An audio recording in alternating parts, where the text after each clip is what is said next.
जिस्म के जदी चाह रहित तो पैसा पले के सोती रे। दोसरा से जब प्यार रहित तो तोहरा ना रोती रे। दोसरा से जब प्यार रहित तो तोहरा ना रोती रे।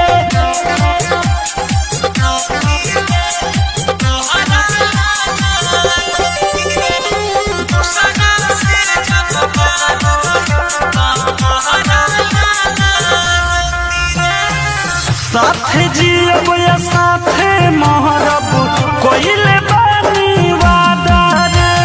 दूसरा लड़की के चक्कर में आके बदली नहीं इरादा रे। दिल में जे केहू और रहित तो तोहर ना हम होती।